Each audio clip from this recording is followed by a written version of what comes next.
Hey, all you Outshiners, welcome to this Q&A for A Worm in the Heart. We're very excited you're here. It's just such a gripping, emotional film, and we have so many questions for our assembled guests. We're looking forward to talking to them.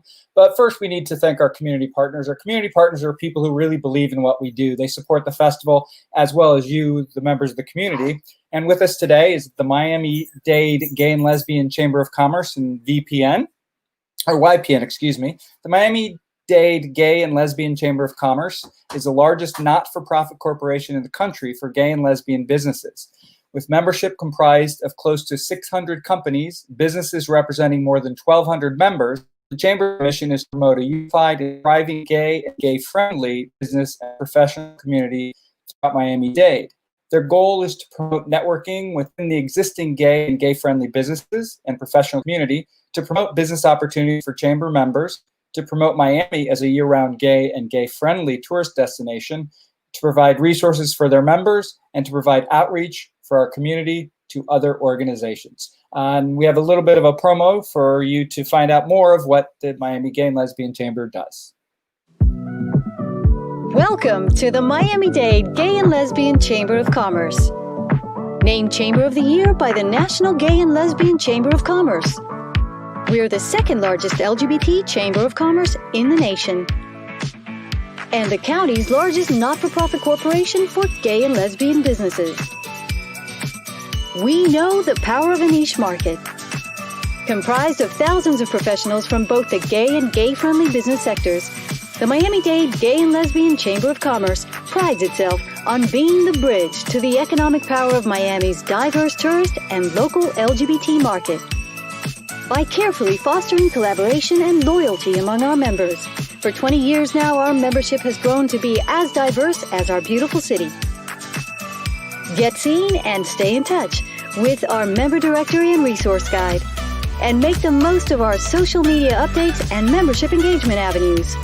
Be a part of exclusive email lists and strategically leverage your brand through our constant social media feeds and tools, all just a click away. Enjoy creating valuable partnerships and friendships at our exclusive networking luncheons and spotlight mega mixers. And be a part of our many unique programs and advocacy councils making a difference in the community. The Miami-Dade Gay and Lesbian Chamber of Commerce, celebrating 20 years of business excellence. Be a part of it.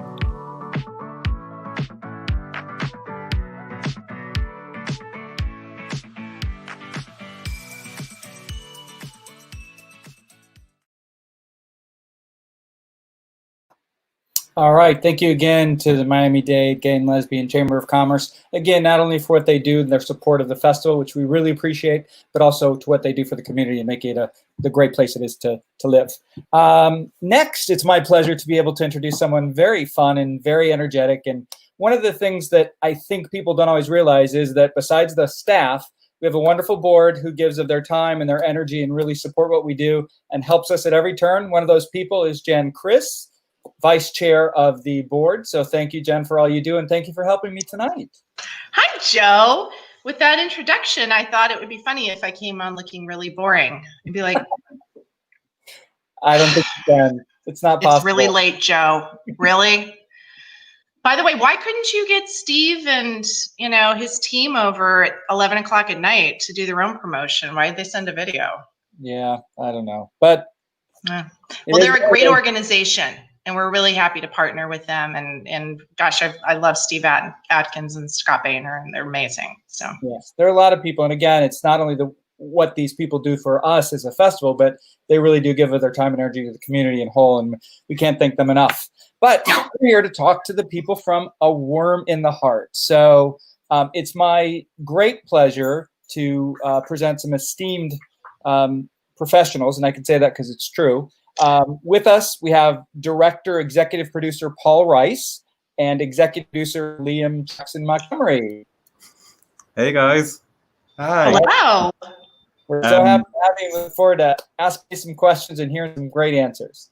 Absolutely. I mean, we're both so happy to be included with Miami Outshine and just to chat to you guys and have a few moments to actually tell you more about the film. Great. Well, we're looking forward to it. And we are totally, totally excited to have with us two of the subjects of the film, Yael Demedetskaya and Andrey Demedetskaya. Welcome, welcome, welcome. Welcome. Hello. Good to see you. All right. So, first of all, thank you for making such a powerful, impactful, empathetic story. It continues to move me every time I watch a clip or every time I see something. So thank you for doing that. But what compelled you to make this story? I mean, I don't think it's a subject on the top of everybody's mind.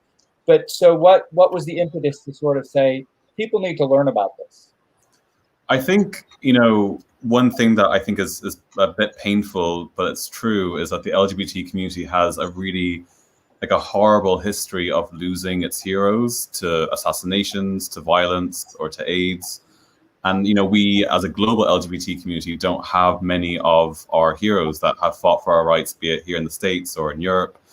But one thing I kind of realized about Russia, and Liam did too, was that Russia, as I suppose now after watching our film, Russia is in the midst of huge turmoil for the LGBT community. And there are true heroes there that are pushing for civil rights for LGBT community in Russia. And Yael and Andrey are two such members. And we were so lucky to meet with them and other we keep saying the word heroes, but they are heroes. And that was really the impetus to go and make this film, was we wanted to meet with the leaders of Russia's LGBT movement, really.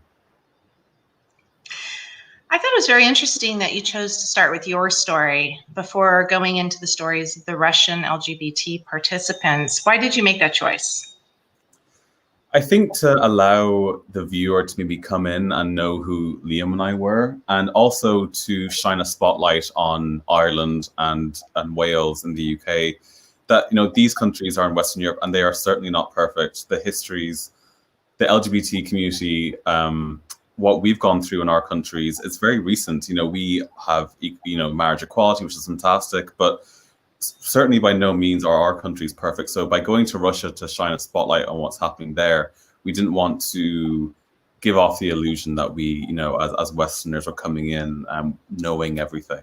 Yeah, and I think as well, it's really easy to forget that, homophobia and these constructs that have persecuted gay, lesbian, and trans people have been such a part of our lives as well. I think because we have the privilege of living in advanced countries where, civil rights have been, better for us in the last few years, it's kind of easy to forget what the history of the experience that all of us have had to live through as children, as young adults, that has vastly changed since then. So, and I think it was important for us to include kind of heroes and renowned politicians that we may look up to now as having these views just, a few short years ago, and how quickly we have evolved.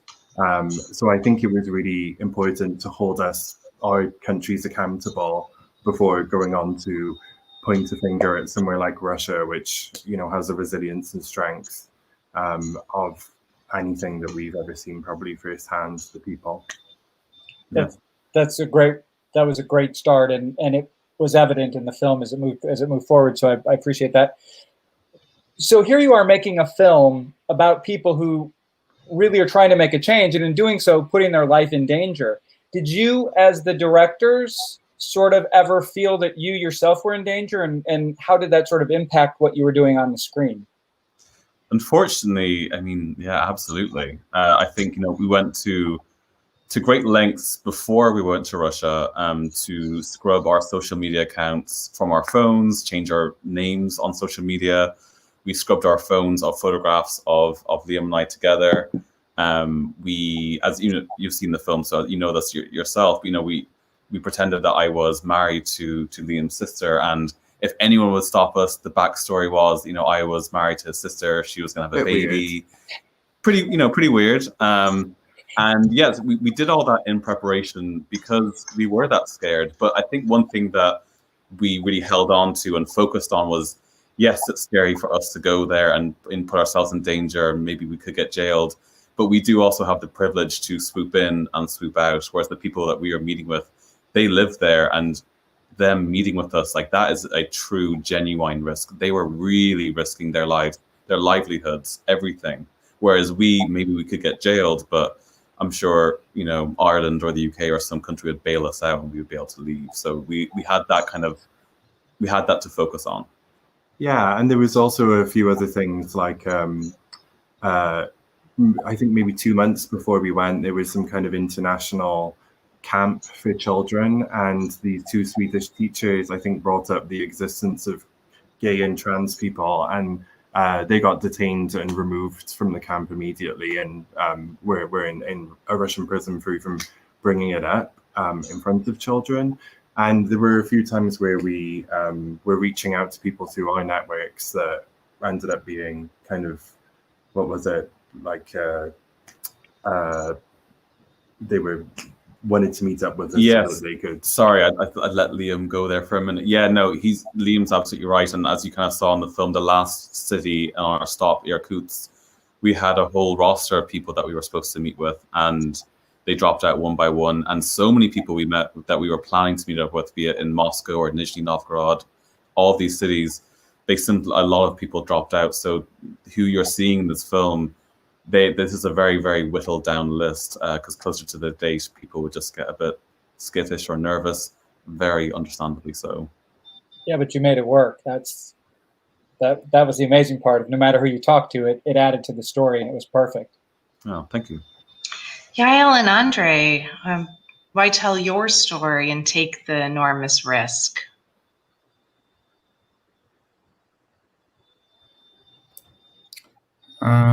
We were actually transgenders as well, and we started our activities like 20 years ago, and it's already difficult to tell you actually how come. But yeah, at the moment there was no any transgender or non-binary organization in ex-USSR countries at all, and we have seen that like people suffering and nobody helps them. Actually, I mean nobody. There is no organization, so no medical support or psychologist related to that. So we just started from this small step from the support groups each month, and then it's growing up with years to the largest organization for transgenders and non-binary people in Russia. But yeah, it's long story actually. We yeah, really 20 years, it's maybe not the time to explain everything, but up to the day, unfortunately, the Russia law is more and more strict for transgender and non-binary people, and the latest proposed legislation is to prohibit sex change at all and retract all changed documents back. So unfortunately, it is very difficult to fight the system because I don't know that everybody is afraid to support from officials certainly, and you know, all people who goes for the in the street to protest, they just get in jailed, and it's like body harms and etc. etc. So, but we like started to live together and work together. So it's just like family organizations. But in the beginning, it was just I mean mutual activities.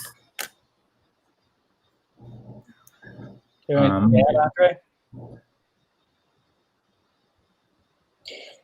Yeah, one of the things was your brutal honesty, and you talked about your life and your attempt of suicide, and how did you sort of go from this, you know, sort of place, this desperate place, or this, we call it a dark place, to sort of being a beacon of light and sort of helping others? How did that sort of progress? I don't know. It's not like progress, actually. It's the different side of life. But yes, I try to support people and do not show my own feelings. But I had a lot of problems with my relatives, a lot of suits in the cart, and so it was difficult for me to get, lawsuits from my own mother and etc. And yeah, it's sometimes you feel like you cannot continue anymore. But when I was talking to people or managing support groups, I wasn't. I was not sharing those. So because they also need support, it was strange to make them feel that you feel bad as well. You're trying to just encourage them. Yeah. So there is no such. I mean, there is no such progress. But relative that like dark side.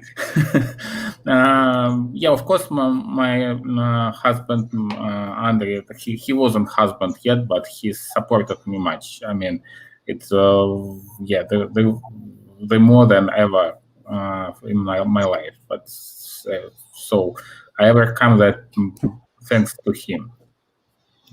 And I have to say as well, meeting Yael and Andrey and meeting the people that they had helped, every single person who Yael basically touched, she affected their lives so greatly, and she gave them a place called home. And if you meet Yael in person, and we hope it comes across in the documentary, she is the smartest, most resilient, most hilarious person you will ever meet. And it shines through, and you have such a trust in her strengths that I can't imagine feeling scared in her company at all. And just being around Andrey and Yael as well, like we're privileged to call them friends, you know, you can see their love for each other, and you can see just the deep, deep, deep compassion that they have for their community, and their work never stops as well. So yeah, we just love them, and we're glad they're in the world. I mean, everything that Liam said, like Yael and Andrey, they are like, that's the kind of hero that we wanted to meet, but we became friends with Yael and Andrey, and that was like something that I went way past what I had hoped. And yeah, it's that I think meeting Yael and Andrey and staying friends with them and meeting them in New York and in Santa Barbara and these places we've been together has just been such an unintended, brilliant thing. Definitely. It was interesting when I was watching the documentary, and Yael, you talk about how you've thought about suicide so much that you do not fear death. And I wonder if there was this fearlessness in you that was like, yeah, I'm going to help with this documentary, and I'm going to help other people. And, you know, it's a lot of what you do just simply because you're fearless. I don't think I'm fearless, but it's from the simple thing that anyone will face the end, and the only means for us, I mean, what we've done during our life. So if you can live one day, it may be worth the whole life, and so there is nothing to fear here except if you did nothing, the shame at the end of the life. That's it. And of course, I think everybody thinks what we will be after death or nothing, but it doesn't matter. We will meet it anyway.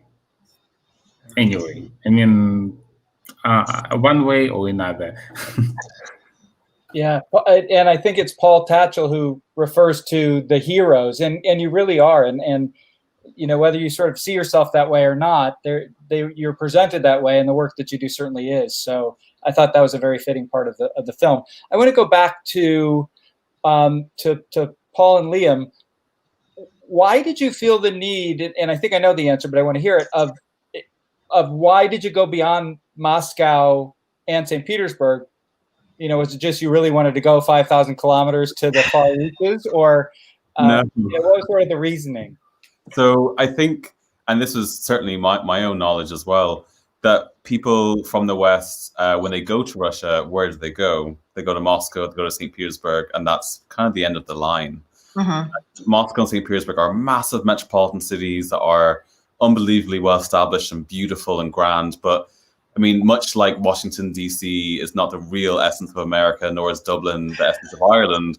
We wanted to go and find the true Russia, because you know it's difficult to be gay or trans or lesbian or LGBT plus in Moscow in Moscow and St. Petersburg. It's definitely difficult to be LGBT plus there, but it's even far worse the further afield you go. So we wanted to really give people an opportunity that maybe they do live 5,000 kilometers away from the capital, but they can still have their story told to a Western audience. Anything to add? All right. One of the things I loved, I thought it was so beautiful, the scenes in the train of you departing one city, going to the next city. And I wonder, besides to add some beauty and to sort of denote that you were moving, and I love the way that sort of on your way going out, the scenes were all going one way and then coming back, they went the other way. But was there a conscious effort to do something with those scenes other than a transition? Yeah, absolutely. One thing, I think it's maybe more of like a poetic or like an artistic device, but I think the scenes from the train helped denote the sense of like crushing isolation and loneliness that I think many people in the LGBT plus community face and feel in Russia. So not only are they separated very far away from another, but I think those kind of train shots just visually and maybe poetically kind of underline just that isolation. And also, Paul's a really good cinematographer, and we would be on the train for maybe 2.5 days without any stops at all. So, we had a lot of time on our hands as well. But yeah, I think Russia's such a beautiful country, and when you see how vast and huge it is, you can really feel, as you move further away from St. Petersburg and Moscow, kind of like how insular those places are, and especially for people who already feel that they don't have any connectivity to any kind of community. I think moving further away from these places that are already experiencing such hardships just gives it that much more visual depth. Yeah. And do I dare ask, Liam, did you really pee on the floor? I didn't pee on the floor. I didn't pee on the floor. I mean, will we ever know? But my translation, I've got a friend called, my friend Janya is actually from Nizhny Novgorod, and I showed her the Google Translate, and it translated to, "I did pee on the floor, sorry." So when I showed her, it was just like this fake admission of guilt. So, yeah, but that woman, she was scary. She was scary, and she was after us. She was. For Yael and Andrey, trans rights are certainly far from perfect here in the United States, but I wanted to get a feel from you both of how you feel they are here, having lived in Russia, and how you would compare the two.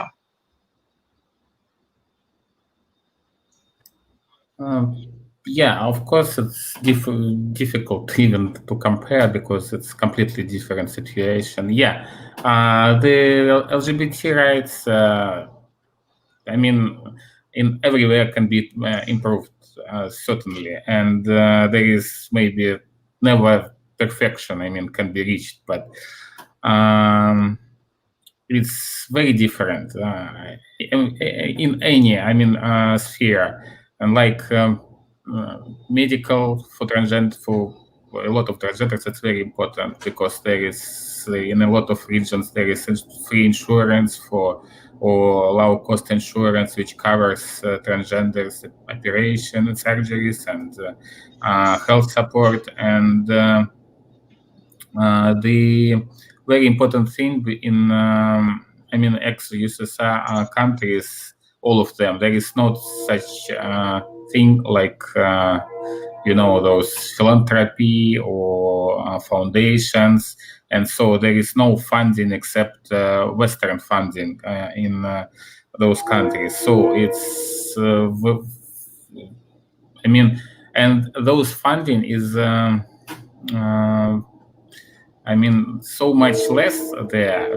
Like I actually work for just like grant analyst, and I see, for example, like somewhere like in Kyrgyzstan or Kazakhstan, somebody asks like $10,000 for the community center, and I see the people here who ask for like $30,000 just for salary for one man for 3 months, for like half a year. So, and it's very difficult to compare. Even in Poland, they have much more money in that sphere, and they have high professional people who writes all this application for grants and good paid. And in those countries, there is no such opportunity at all, and no such people, because there is no such system at all. And of course, there is no such education, and they do not have money to send to learn them somewhere or study in university. So, and when they apply for all those foundations in Western, of course, they already lost, because there are no such professional grant writings there or fundraisers. So, and all of this organizations just compare those applications, but actually it's not fair at all. And of course, they think all that's fair. They just looking at what's written in this paper, but it's actually not fair, because it just, I don't know. It's impossible to compete with those organizations at all.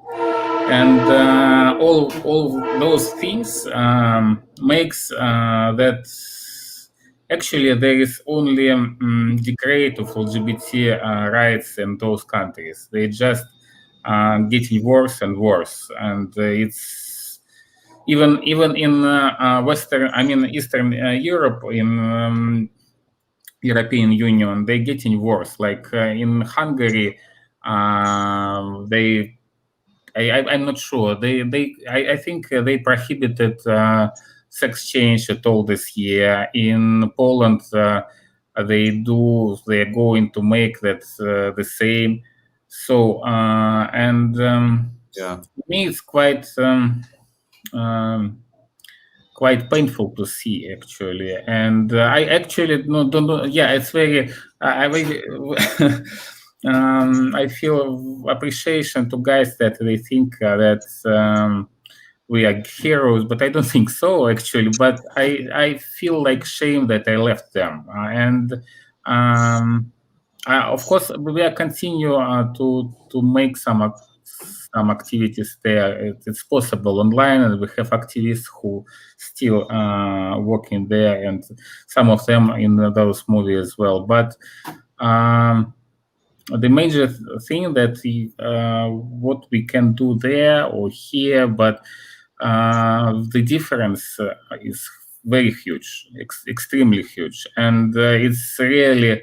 Yeah, it's maybe I know somebody was killed even in New York of transgender, but in Russia it's completely different. I mean, not only in Russia, but in Ukraine and in all actually ex-USSR countries there is completely different situation. I remember there was LGBT conference in Lithuania. It's a part of European Union, but they simply prohibited it, and it's prohibited by mayor and of Vilnius, so it's capital of Lithuania, and etc. So it's completely different. It's the things those going there. It's unimaginable here, absolutely. Yeah, definitely. And just, to add quickly to Yael's point, she mentioned Poland and Lithuania, which are in the European Union, as is Ireland, and I mean, as was the UK at that point. So that is, it is really relevant to mention, kind of Ireland's history and the UK's history, because it is technically all part now of the European Union, and so part of that union is already slipping. So yeah. Yeah, and Yael, thank you so much for your words. And the film, you say you're not a hero, but I think you had that grappling with leaving, and I know you didn't want to leave, but you had to leave. And I think, Paul and Liam did a great job of sort of showing that sort of angst, both you and Andrey, that, it wasn't an easy decision, and Andrey's, father getting the death threats, and it was sort of a must. So I can't imagine that, to have to come to such a decision. So again, I think that shows the strength and the power from both of you. But knowing Yael as well, regardless of where she is in the world, whether she is on Mars and Andrey, they will both continually help Russian trans people until the day that they pass, which will be 1,000 years from now. But yeah, whatever country they're in, their heart is always in Russia, and their minds are fighting for those people. And yeah, that's it. So yeah, 100%. One of the things, I think it's early on, it's sort of maybe an off the cuff remark. I think you were talking to Paulina, and you were going to film somebody, and there were, I don't know here the question, but the answer was, "Oh, you can film because this will never be seen in Russia." Or something to that effect. And is that the case? Have you done like underground screenings in someone's home, or how did you, especially the people who who are in the film, how did you make sure that was seen or not seen by the people you don't want to see? It's got to be such a crazy. It's really difficult, and I mean, 2020 has added an extra layer of complication to that. But I mean, no, we have certainly given the film back to the people, to everyone involved, so they can see themselves, and they can share it with their friends and their loved ones. And the plan is still to have our debut in Russia in Side by Side. 2020, much like the way it's unfortunately affected Outshine, it's affecting distribution of festivals in Russia as well. But if it does hit that festival in Russia, that is a private festival that is only for LGBT people. So no one really in Russia, the common person that's not part of our community, will likely be able to see it. Yeah, and there are quite a few film festivals in Russia as well that have had kind of underground experiences, but there's different variables that Paulina was speaking to us about, like hiring security, and will the security turn on the festival and let the vigilantes or other people know what's going on, and they often get shut down, or often have a lot of complications around them, like if there's a bomb threat or anything like that will shut it down. So it's a continuous waste of money and its resources, and it has to get rescheduled, and it's really, really difficult. And obviously now these festivals would be online, but still there is that risk that it gets like leaked or hacked, or we definitely we want to find a home for this in Russia for sure, but it's going to be a bit tricky. Yeah, one of the things that struck me was the subject matter is so heavy, yet you made it so hopeful. How did you sort of, you don't want to make it too hopeful, because then people don't see how awful of a situation they live in, yet they really are hopeful. So how did you sort of, run that duality of. Well, I think it came really from just being around all these incredibly strong, I mean, it's no understatement, Russian people are very strong. And, a lot of the people we met with had gone through horrible, horrible things in their life and continue, unfortunately, to go through horrible things. And yet there's a stiffer upper lip. There is I have to go. I mean, Yael has already said something to the exact point earlier that, you may as well live today, because, you don't really know what tomorrow is. So I think, yes, there's a lot of heaviness and there's a lot of darkness in Russia, but also it is kind of infectious of this idea of you just have to continue going on. So I think that was something that we really wanted to bring out in the film and offer up not just this kind of terribly gloomy picture, but to bring that thread in, because that thread isn't invented. We didn't just make that up to make the film have a nice, happy note. that was certainly there because of their strength. And I think also just to emphasize the point that people aren't their fears, they're their strengths. Because just hanging around a lot of the people that we were when we were there, I mean, how silly would it have been for us to feel that frightened? You know what I mean? Mm-hmm. Because I don't know, they're still, they can talk about all their political issues and their losses and all the rest of it, but essentially who they are people that are still alive and, you know, living and fighting for everything, but also just, I don't know, it was just a real privilege to align with the strength that they had for their day-to-day life. And I mean, we can't say it enough, they are just the strongest, most resilient, proud Russian people that, And I mean, Igor Kokachkov says something very kind of effective, is, you know, people are much, much bigger and powerful than their governments. And that is true the world over. And it's just a very, very true statement. It felt truer nowhere else than more than Russia. Yep. Jen, any final thoughts? Any comments? Well, you know, it's no joke that Russians are strong people. My brother's girlfriend is Russian. I don't mess with her. She's amazing. And what I love about almost every Russian I've ever met is that there's no BS. Oh yeah. They don't have time for anything. They get right to the point. They're very strong. They're great at sales. They don't take no for an answer, and it's because they've had this harsher life to deal with, and I think it makes the people, as you said, extremely strong. So, and I think one thing that we really did try to emphasize with that was perhaps me and Paul could do the research about everything before going there, but we learned so much more about Russia being there and then on our return, and we really wanted to try and illustrate in the film kind of our ignorance. In that, there was one scene where we're speaking to Yael and Zhenya and Maya and Andrey at the table, and Paul's explaining about, well, you know, Ireland was this really Catholic country, and you know, they really turned it all around and all the rest of it. And you just see Yael and Maya just kind of laughing at us. Like, no, this is not Ireland. This is Russia. It's important to include that, because I think a lot of people, myself, Liam included, at some point would be like, well, I mean, maybe they'll turn it around, hopefully, you know, like it turned around here, but that's why we want to include that, because it's a really important thing to underline that it's, you know, this is well, there was even a comment along those lines about how it's actually getting worse and worse, whereas everywhere else it seems to be, you know, people are just getting calmer and milder, and even our grandparents are changing their opinions. And in Russia, it just there's this mentality that it's getting worse and worse, which is unfortunately daunting. That is the case now in Poland as well, which Yael mentioned, that Poland is in the European Union, and they are now creating gay-free zones where entire towns are now gay-free. It's, you know, and it got good in Poland, you know, and it's backsliding at a scary rate.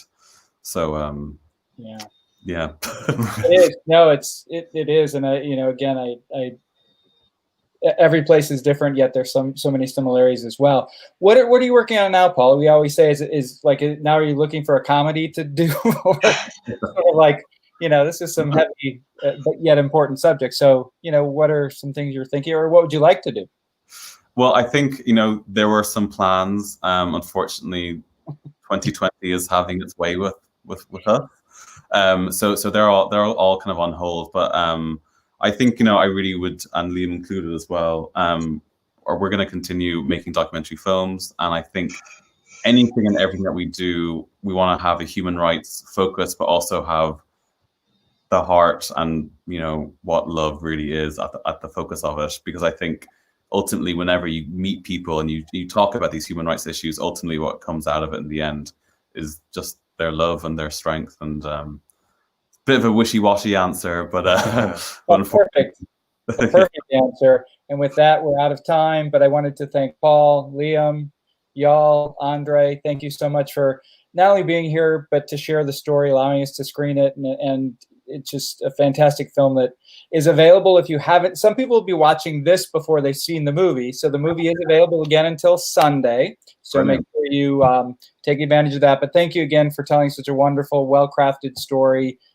We were enlightened, we were empowered, and it was all because of the four of you and many others. So thank you very, very much. Thank you so much. Thank you for Outshine. Thank you. Thank you, Outshine. Honestly, Thank you. so much. Congratulations. And next, we will be going to a Q&A with the director of The Dragon with Two Heads, the film that preceded A Worm in the Heart. Again, thank you. Thank you, all you Outshiners. Look forward to seeing you again. Bye, guys. Thank you so much. Thank you. Bye. And thank you to Jen. Thank you, guys. Thank you, Jen. Bye.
Hello, everyone. This is Victor Jimenez, the Executive Director of the Outshine LGBTQ+ Film Festival.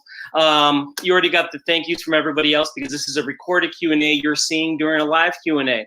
So with that being said, let me bring in the filmmakers and stars of A Dragon with Two Heads. And first we'll bring in the director, Paris Khans. Hello, everybody. This is me. How are everybody doing? I'm a mess and I'm single. There you go. There you go. And then his brother, Jürgen. Hi. And then, Pleasure to be here. I know. Where are you guys joining us from? What part of the world are you at right now? So I'm here in Brussels, the capital of Belgium. Today is a very great day, but it's okay. Like no rains, no outer noises to like disturb our little chat. So everything's good. Excellent. I'm in Berlin, near the nature. A very nice house. Very nice. What's kind of one of the great things, or one of the few advantages of the whole COVID-19 and the lockdown, is that since we've gone virtual with it, we've quite frankly had more filmmakers and talent ever involved in the festival than we've ever had before. I mean, normally for a short film, we would never have the budget to actually bring you guys in, especially from Europe. But now, look, you're here joining us from two different countries to a person in a third country. Yay, virtual. It's absolutely fabulous. Exactly. Whenever there's a festival, let me touch my nose, sorry.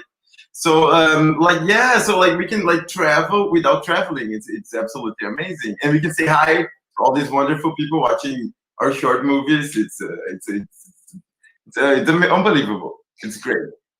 So let's actually talk about the short film. It's kind of like my standard first question always. What was the impetus for the idea? How long did it take you to make it? And just go with that. So the thing was, it was 2018 when we had to. So this is my graduation project. So it was a movie that was like sponsored, like paid by the school or in the Belgian government and all the cultural friends. And then in 2018, it was my fourth year, so we had to write the movie so we could shoot in 2019. And the elections were happening.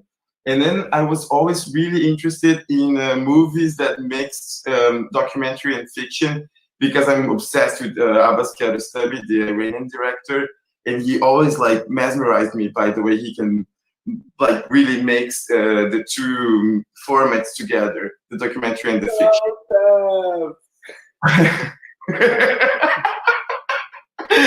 So, and then I was like, oh, what am I going to do for my graduation project? And then I went to a master class of Hong Sang-soo, the Korean director that is like amazing. He makes movies with like $2 and the movies are great. And then I went there and I was like, oh, can I ask a question? And then Hong Sang-soo was like, yeah, dude, ask me a question. I was like, so man, I'm doing my graduation movie. What should I do? And then he told me, you should tell a story that only you can tell. And then I was like, so being a twin, like gay twins that they moved from Brazil and then they have to like struggle because one of them has a very like legal situation and the other one struggles with the shenanigans of like bureaucracy. And I was like, this is a story that I can tell. So that was kind of the genesis. And exactly in parallel with this, the political situation in Brazil was like going dark. So I had to tell like the experience of us like being far away and seeing the collapse in our, to have like a horrible person being like the main candidate, like the front runner of the thing, and how we dealt with this reality, because it's a nightmare. I mean, if you're in the country, it's a nightmare because then you have to endure this. But when you're away, it's even worse because it doesn't even seem real when you see that your country that is like so, you love it, but then it's like going to a very dark place. So it was like this. It was mixing my personal story about like immigration laws and stuff with seeing your home beloved country going to a very horrible place. Yeah. And then Jürgen, what did you think about being brought into the project? Like, were you excited to be part of it? I don't think you probably were very excited to be part of it. That's my impression. But like, what did you think of the project? He hated it. No, I'm kidding. No. I think it's such a beautiful project, and it was such a pleasure to be able to help my brother to put his vision, like through to make his vision real, to be a part of the project, because everything in the movie is kind of real, you know, like the insanity that happens in Brazil. The thing about you being gay and you not being able to be free to live your life like the numbers in the beginning of the movie. I mean, what is that? You know, I mean, I'm a fan of my brother, so I felt so good doing his movie because it's amazing. And I think, I don't know, I escaped Brazil, and I think it's good to somehow give some hope for who is there, because at least we're talking about what's happening there. You know, it's really important because people think that Brazil is so much fun, but not so much if you're queer. You know. You know, you actually bring a good point to that, because especially being in the United States, you know, sometimes, you know, it kind of happens. Oh, everything's better in Europe. Everything's better in some other country compared to the situation here for certain people. I sometimes get a little private pleasure when I see a film from like the Netherlands or the Dutch, where like it shows an experience where it's like not all happy, joy. So I'm glad you bring that up, because I think sometimes, especially here in the States, people sometimes feel like, you know, the grass is always greener. I go, well, it isn't. You can't assume that, and you know, kind of, you know, it shows how we're all kind of the same in the situation. And Paris, sorry, I interrupted you. You were about to say something. Me? No. But it's exactly this, because like it's crazy. For the experience for me, it's crazy because like I came here like in the end of 2013, so it's been 7 years, almost 7 years, because we're in August. Yeah. So like in the beginning, when I would tell people, they were like, "Oh, you have a little accent." I'm like, "A little accent? I barely speak like a word in French." But anyway, so I was like, "No, I come from Brazil." And people would be like so excited, like, "God, Brazil, people are so free. It's so amazing. You guys are so warm," and blah, blah, blah. And I was like, yeah, for you European tourists, because if you live there, it's a mess, and it's a nightmare, and it's dangerous, and it's like, it's insane. And then like as the years went by, like 6 years, almost 7 years later, we got a horrible like far-right president elected. And now when I say that I come from Brazil, people don't react the same way at all. They're like worried about me, especially because I'm not like your regular like Brazilian boy that walks. No, I'm like, you know, a little bit extravagant. So they understand like, queer, to have like an openly homophobic, racist, misogynistic, big president. It's insane. And now people understand that. So like I don't have to convince them, because before I would like almost campaign like, don't spend vacations in Brazil, it's a horrible country, and people were like, oh no, you're like such a little, you know, bitter. And I was like, no, it's because it's not okay. And now people get it, that it's a country, but at the same time it's very like contradictory, because as we have like a very horrible, like insane medieval government, we have like in pop culture and arts like insanely great artists that are like drag queens. We have like Pablo Vittar, Glória Groove, and they're like fucking superstars, and they're drag queens. So it's like such a contradiction. It's a crazy country, and I really wanted to like make people aware of that it wasn't only freedom and bodies and carnival. It was all of it. No, because it's real. The trouble, like growing up gay in Brazil, was so hard, so difficult, so traumatizing.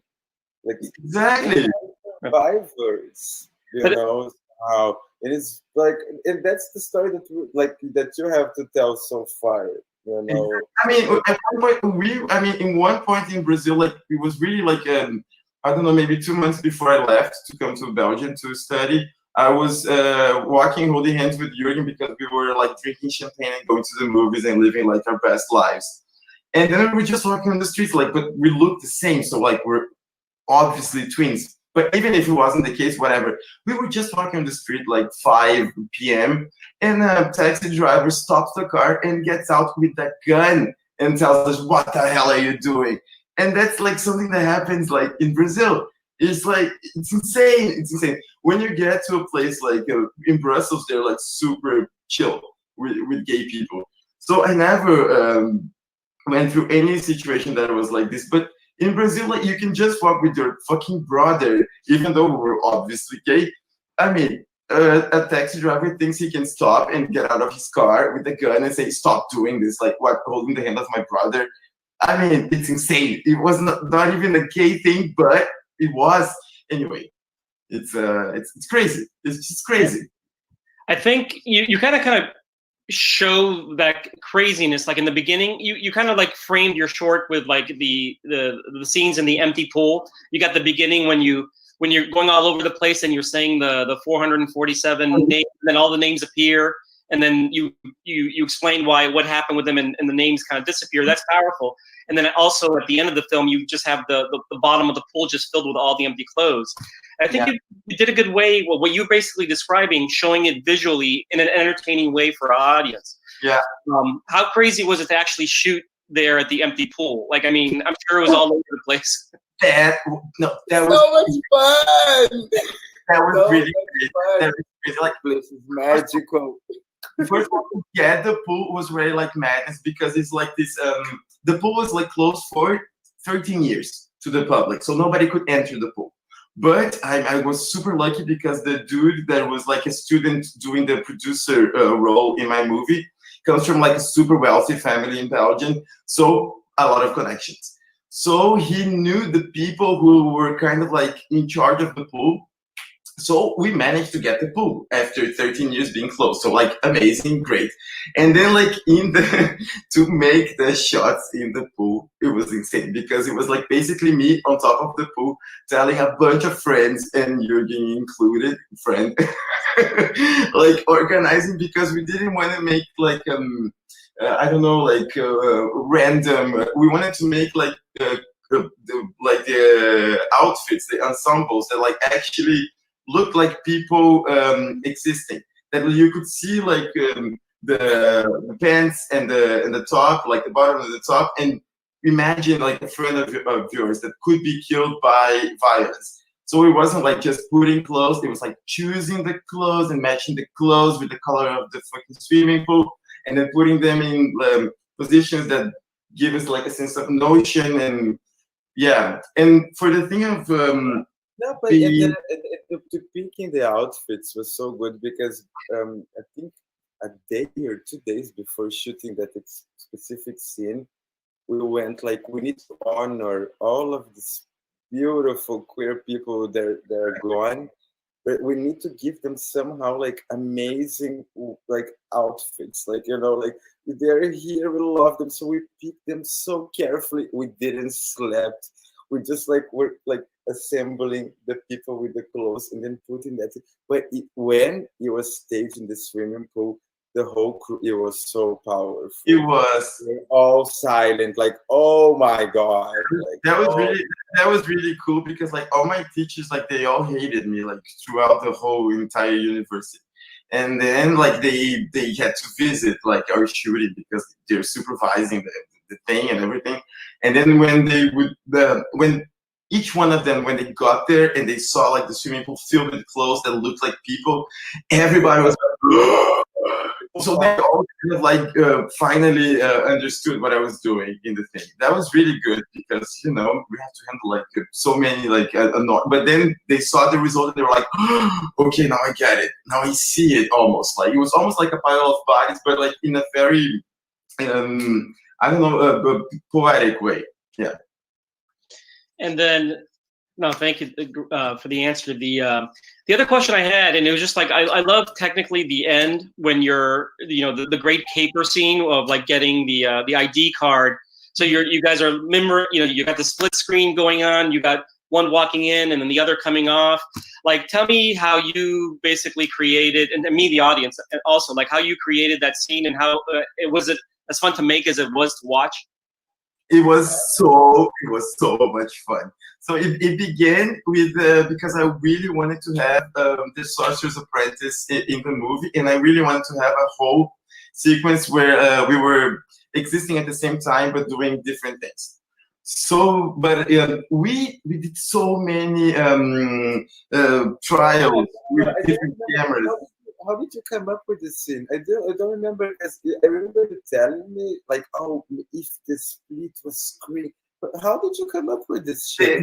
But the idea, it really came with the end. With like, I had the idea of like somebody putting a thing in mailbox and the other one getting the envelope like right away. What I wanted to do is like something that crosses the screen. But we shot with like, I don't know, maybe 3 different cameras with crazy harnesses and stuff, with so we could walk. Do you remember? It was insane. No, because Victor asked, it was fun to do as it was fun to watch. Yes, because it was the funniest thing ever. It's like, it's so good. It was really good. And I remember that one point, it was like when you're carrying your bag, the police came to the subway because of course we didn't have the proper like papers to shoot in the subway, but we were like, whatever, let's do it. And then the police came and we were like, oh my God, Jürgen, you have to run away because you're fucking, you know, you're not that legal. No, yeah. This was really terrifying because like in the sequence that like, I think you're going in the stairs, and I don't know what I'm doing, but you had to play me actually, because I played both of the hands in that thing. Yeah. Like, yeah. But it was really about, and we did it. And the thing was about really like, I mean, it was super fun to do it, and the goal was to show, because when you're a twin, you really share like an experience, a human experience. It's crazy the amount of times that like Jürgen calls me in the morning and he's like, man, I just watched this, and I was like, man, I watched the same thing yesterday. I was about to call you to tell you about that. Or I just read this Lydia Davis short story. I'm like, man, I just read the same story. It's crazy. Yeah. My God, like I just rediscovered Coriander, and then he's like, man, Coriander. It's ridiculous. It's every day the same bullshit. Like, yeah. I think we're a little off topic, but like I did my best. Oh, don't worry. I think you guys always get off topic, but it's a fun off topic. It's all good. It's all good. What's actually next for the both of you? Like, you know, Jürgen, what are you doing in Berlin, and Paris? Like, what's your next project moving forward? Yeah, you want to go first, Jürgen? I'm an illustrator and a poet, and I live very by nature. So I take everything very like chill. I think, I don't know, my project for now, I think is to keep putting out in the world the things that I have in my head and my heart, my imagination, you know. But I don't have a plan. Well, I'm astounded, shocking. I like after the movie was super well received. Like in the we made a graduation projection that a lot of producers come and they watch. So I'm in contact with two producers developing two projects. One is kind of like the feature version of the documentary where we part from the same like starting point, but then we're gonna see how can we solve this legal situation with Jürgen? How can it happen? And I really wanted to mix documentary and fiction again and to follow the whole process. Coronavirus kind of, I mean, everything was kind of like beginning, and then coronavirus kind of, yeah. So now we're waiting because, you know, the world is a mess. And then the second one is like more of a comedy thing related to technology and drinking. Well, that's a good combination. Right? And actually, I'm quite frankly, based on your personality, based on your short film, we're definitely, I am definitely interested in wanting to see it. So I think, you know, that's it. We had a great question and answer. I know my audience for sure love the film. For those people that have not watched the film yet, because it's, you know, it's streaming for the next 4 days, by all means, go check it out. The Dragon with Two Heads plays with Worm in the Heart. So it goes from Wednesday, August 26th through Sunday, August 30th. Please enjoy the film and get to learn more. And then Paris, Jürgen, thank you very much. Thank you, Victor. Bye-bye. Beijos.